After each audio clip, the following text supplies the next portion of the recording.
Hello अस्सलाम वालेकुम everyone, back to my channel Nouri की शक्ति। आई होप आप लोग कैसे हैं। मैं ठीक हूँ। चलिए आज मैं ब्लॉग शुरू करती हूँ। प्रेगनेंसी से लेकर डिलीवरी तक के सफर मैं आपको बताई थी, जैसा पहले भी अगले ब्लॉग में, कि प्रेगनेंसी 5 महीने में ससुराल में रही थी। मेरे ससुराल वालों ने कैसा व्यवहार किया। तो फिर प्रेगनेंसी में 6-7 महीना बहुत अच्छे से रही। 8 महीना मुझे थोड़ा तकलीफ हुआ। मैं ससुराल में बोली, मेरी सास मुझे कोई केयर नहीं किया। मैं कुछ भी बोलती थी तो बोलती थी कुछ ऐसा होता ही है, ऐसा होता ही है, डिलीवरी टाइम में ऐसा होता ही है। तो फिर मैं अपने शौहर को बोली तो वो घर में बोले तो बोला क्या, किसी डॉक्टर को दिखाइए जाके, ऐसा बताती है वो, थोड़ा दिखाइए डॉक्टर। तो लेके गया सरकारी हॉस्पिटल।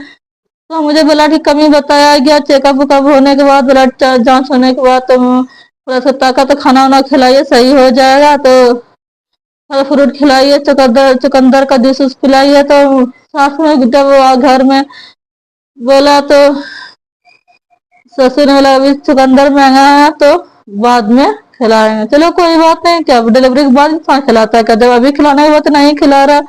अब कब सस्ता होता कब खिलाता क्या पता। तो मैं अपने शौहर को बोली कि ऐसी सी बात है। बोला कि ठीक है छोड़ दो, कोई बात नहीं। पता क्यों कि दोस्त को ये बोलती ना, तो सास मुझे बुरा भला करने लगती थी कि इसीलिए कि मैं लोग मर चुकी हूँ जो उसको बताती है ये वो। तो वो बेचारा कुछ नहीं बोलता, क्या करूं, मेरे घर वाला ऐसे है। तो इसलिए वो मुझे बोला मैके चली जा। मैं जैसे वहां मैके गई तो मेरे इत्तेफाक से भाभी लोग आई हुई थी, तो देखी, बोले किसी बहाने से मैके चली जा। तो मैं मैके गई तो मेरे इत्तेफाक से भाभी लोग, तेरी भाभी देखी तुरंत वो बोले ऐसा हाल इसका हो गया है। तो अब्बू से बोल के मुझे डॉक्टर के यहाँ लेके गई। मैं भी मेरा शौहर ही फोन किया, भाभी इसको लेते जाइए, किसी डॉक्टर को दिखाइए, उसका तबीयत सही नहीं रहती, सिर्फ चक्कर बहुत रहता था। मैं सास को बोलती हूँ तो ऐसा ही होता वैसा ही होता, क्या करूँ। इसलिए मैं मैके चली गई। तो वहां फिर डॉक्टर के यहाँ गई तो बोला क्या, कैसी सास है, जैसा हाल बना के रखी है। बोलते ना, एक औरत ही औरत का दर्द समझती, पर मेरी सास ऐसी औरत नहीं है। यानी बेटी के दुख को दुख को समझती है, बहू के दुख को दुख नहीं होती, दुख नहीं समझती, ऐसी है। तो वही डॉक्टर ने बोला एक ऐसी सास है जो ऐसा हाल किसी बेटी को बना के रखी है। 1 महीने बाद बेटे बच्चा पैदा करेगी और ऐसा हाल बना के रखी है। कुछ बहुत कुछ, इसका पति आखिर कहाँ, वाला पति बाहर है, कमाने गया, इसीलिए प्रदेश में रहते, इसीलिए वो। हाँ, तो ऐसा नहीं होता। मेरी भाभी डॉक्टर ने से बोली, फिर दवा ववा दिया, ठीक है कोई बात नहीं, दवा इसका ब्लड का कमी बहुत ज्यादा है, दवा ववा दिया, टॉनिक दिया। फिर 1 हफ्ते में मेरी तबीयत सही रहने लगी। मैं 1 महीना बहुत अच्छे से रही मैके में। फिर मेरा लेबर पेन 20 मार्च 2022 को मेरे लेबर पेन हल्का फुल्का शुरू हुआ। मैं खाला लोग को, खालेरी बहन लोग को बताइए मैके में ये है कि वहाँ अम्मी नहीं है। अम्मी तो मेरी, मैं बता चुकी हूँ, अम्मी नहीं है मेरी। तो मैं खाला लोग को, खलेरी बहन लोग को सब बात शेयर करती थी, बताती थी। सिर्फ मेरे मैके में मेरे अब्बू है, मेरे छोटे भाई है, मेरे से बड़ा भैया ही है, मेरे से बड़ा, और मेरी छोटी बहन, मेरी बड़ी बहन दिल्ली में रहती है। मेरा मेरा 5 भाई है, 5 भाई में 4 की शादी, चारों अपने मतलब कि बीबी को लेकर बाहर प्रदेश में ही रहते हैं। सिर्फ मेरे घर में मेरे अब्बू, मेरे छोटे वाला भाई, और तो छोटे वाला भाई भैया ही, और मेरी छोटी बहन मुझसे बड़ा है तो शादी ना, 3 लोग मेरे घर में रहते थे। तो फिर भी ये है कि मैं की अम्मी नहीं थी। मैं अड़ोस पड़ोस से खाला लोग को, खलेरी वालों को फोन करके सब बात बताती थी। वो लोग कुछ ना कुछ मशवरा देती थी। सास तो बोलती ऐसा ही होता है, ऐसा ही होता है, कुछ मतलब ध्यान नहीं देती थी, कुछ भी ध्यान नहीं। जब ससुराल में इंसान को तकलीफ मिलती है ना, तब इंसान मैके में जाता है। इंसान खुशी से मैके नहीं में जाता। हर लड़की चाहती है कि मैं ससुराल में रहूं, और ससुराल वाले तंग आकर वो मैके जाती है। दोस्तों ऐसा है, कितने और लड़की के साथ ऐसा होता है। ऐसा हर, ये ना कि सिर्फ हमारे साथ ही ऐसा हो रहा है, हर औरत के साथ ही होता है। हर लड़की चाहती मैं ससुराल में रहूं, हर हालात में। पर ससुराल से तंग आकर वो बेचारी मजबूर होकर मैके जाती है ना। जब पर 20 मार्च को देहरादून में लेबर पेन हुआ। फिर 21 को ज्यादा तकलीफ हुई, मुझे हॉस्पिटल लेके जाया गया, सरकारी हॉस्पिटल। फिर ससुराल वाला को फोन किया गया, वो लोग आ गए। मैं ही फोन की थी कि अम्मी ऐसा ऐसा मेरे बताया है, कोई दाई आई थी तो मेरी खलेरी बहन खाला लोग भेजी थी उस औरत को देखने के लिए। फिर वो लोग आई थी, वो लोग बताई, यानी कि शिवरात के 2 दिन की बात थी, बता रहे 2022 में।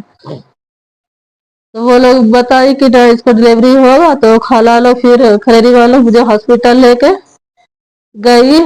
उधर से मेरी सास लोग आई थी, इधर से फिर गई। तो रात भर इंतजार किया, फिर मंगल सोमवार दिन था, रात भर इंतजार किया, फिर मंगल को सुबह, जबकि रात को होने का डिलीवरी था, पर मुझे सुबह के मुझे प्रॉब्लम डिलीवरी हो रही थी, खून भी नहीं था। तो मंगल को मेरी डिलीवरी हुई शाम में। बहुत सूजन था, इतना सूजन था कि डॉक्टर हैरान करने लगे थे। वहां जो सीनियर डॉक्टर थे हम लोग के कांटेक्ट थे, इसलिए जो मुझे ऑपरेशन से मैं ऑपरेशन से बच गई, नहीं तो मुझे ऑपरेशन हर हाल में कहीं और जाती मुझे ऑपरेशन होता ही है। पर सीनियर डॉक्टर जो थे सरकारी हॉस्पिटल के, हम लोग के कांटेक्ट ही थे, कांटेक्ट थे। वो जूनियर को, नर्स लोग को, वो प्लस के ऊपर ख्याल रखो, इस पेशेंट को देखते रहो। वो लोग हर घंटे 2 घंटा मुझे देखते ही रहती थी। फिर शाम में ज्यादा मेरा हालत बिगड़ने लगी, तो देखा कि इसका ऑपरेशन ही होगा। फिर ब्लड का, मेरा ब्लड नहीं था, ब्लड का इंतजाम किया गया। ब्लड चेक करने के लिए मतलब इंजेक्शन आया, सिर्फ 4 इंजेक्शन मेरा टूट गया ब्लड की में, 4 इंजेक्शन मेरा टूट गया। इतना सूजन था कि इंजेक्शन तक फेंका चला जाता था मेरे शरीर से। वो हाथ से हाथ से हाथ में जो लगाया इंजेक्शन फेंका चला जाता, टूट जाता था। 55 इंजेक्शन किसी से थोड़ा सा खून आया, चेकअप के मेरे 7 घंटे खून है, तो फिर खून का इंतजाम किया गया। अगर 2 घंटा के अंदर इसका डिलीवरी नहीं होगा, आधा घंटा के अंदर उसका ऑपरेशन नहीं होगा। तो अल्लाह की मर्जी, मुझे नॉर्मल से हो गई।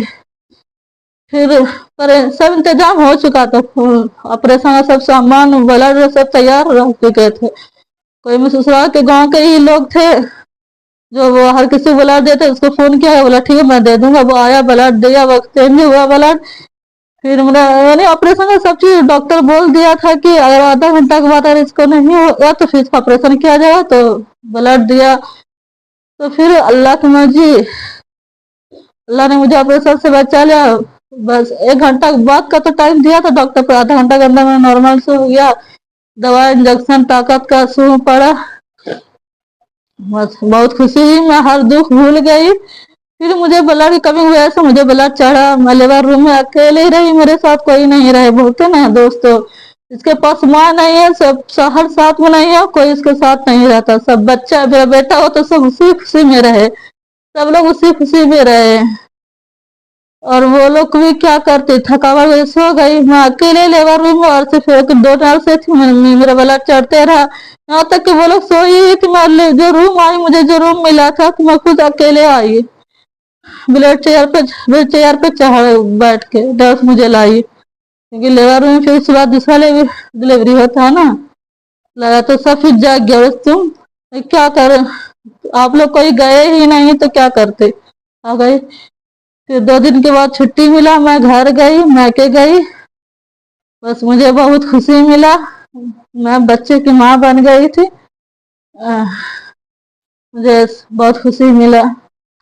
बस आज का दोस्तों भी लोग इतने आई, मैं अब बताऊंगी अगले ब्लॉग में।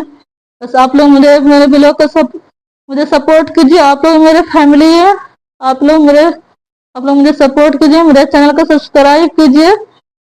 मैं हर दुख सुख आप लोग से शेयर करूंगी, क्योंकि मैं परिवार से तंग आकर ब्लॉग बना रही। दोस्तों आप लोग मुझे सपोर्ट कीजिए, आप लोग ही मेरे फैमिली हो, आप लोग मेरे चैनल को सब्सक्राइब कीजिए। जरूर मैं मेहनत कर रही हूँ, कामयाबी जरूर मिलेगी, बस आप लोग के सपोर्ट की जरूरत है। आप लोग मेरे चैनल को सब्सक्राइब कीजिए, प्लीज मेरे चैनल को सब्सक्राइब कीजिए। अल्लाह हाफिज, बाय।